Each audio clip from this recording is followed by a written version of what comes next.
Come in. This had better be important. I asked not to be interrupted until... Oh, my dear, you're here. I am so sorry. If I had known you'd be this early, I'd have prepared something. You must be starving from the journey. Attendant, tell the kitchen staff that the guest has arrived and to start cooking immediately.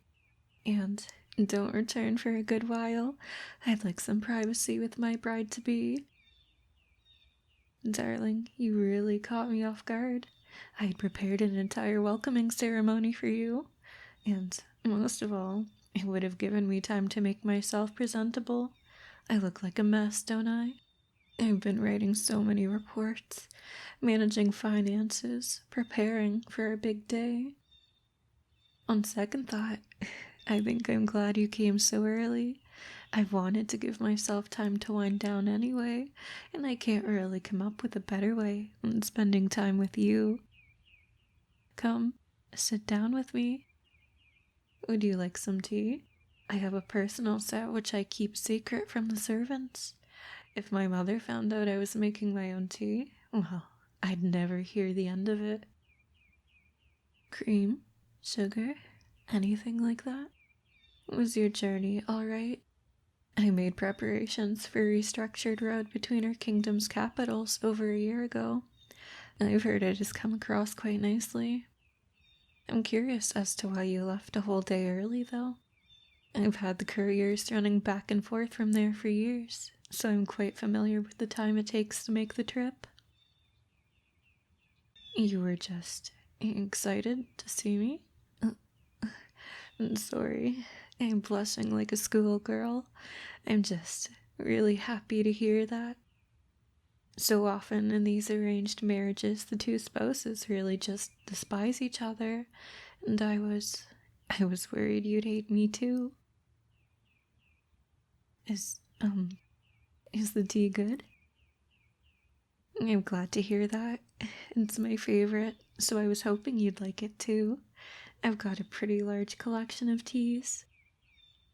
Of course, I have a few other collections as well, but those are all kept downstairs, and I'd rather not bore you with those kinds of things.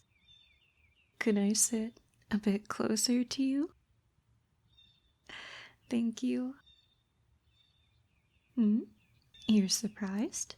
About what? That I'm this affectionate, even though we've never met before? Well, that isn't exactly the case. We have met before, in fact.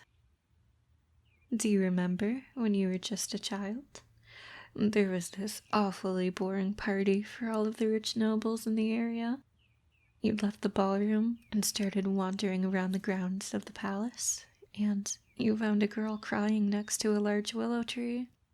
She'd been running around and tripped, badly hurting her leg.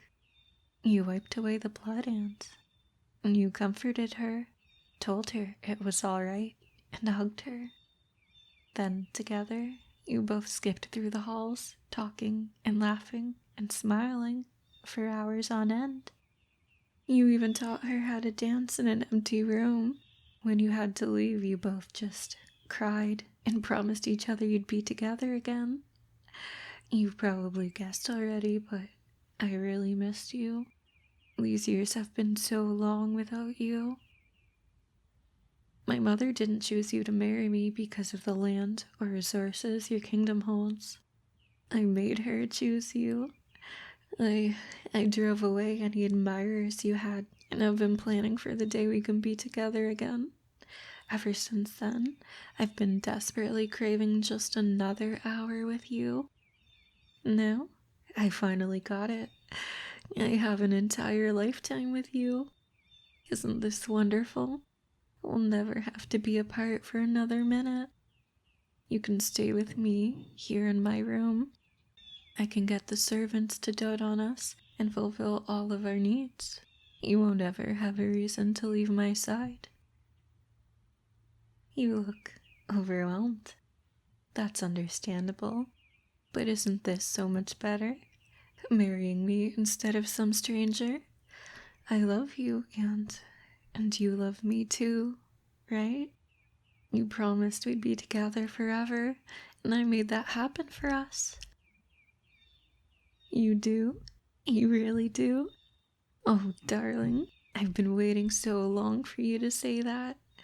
I mean, I've known you loved me since that day, but hearing it out loud, everything I ever wished for came true in an instant. I know it's barely past noon, but could we lie down together? I want to be close to you, as close as possible. Let's move to my room. It's nice, isn't it? My mother spent so much money on these furnishings that I almost feel guilty for spending most of my time in the study. But I knew that when the day came that we'd be reunited, I'd want the very best for my new lover's room. It'll look even better when you fully move in. It's alright. You can lie down on the bed with me. Are you comfy? I can get you a pillow or something to... No? Alright. Is it alright if I hold your hand? Your skin is really soft. I don't know if I've told you this yet, but you're really pretty. Even as a kid, I was mesmerized by you, and now you're so stunning that just being here with you now is making me so flustered. This might sound stupid, but do we have to go through with the wedding? What if we just left? Yeah, what if you and I left and bought a cottage and lived there without telling anyone? Maybe I'm just being silly, but I'd love to be alone with you forever. No paperwork, no stress, no one telling us what we can and can't do. Just you, me, a cat maybe, and we wouldn't have to deal with all of this. You agree? I didn't expect that. This might sound a bit crazy, but do you want to try? I can get everything necessary packed and have a destination in mind for tomorrow. Even if we get caught or end up coming back, the worst we'd receive is an earful from my mother. I'll start making preparations, but first, can we take a nap together? It's one of the things I've wanted to do with you most, even if it's a bit simple. Really? Alright. Sleep well, darling. And remember, I love you.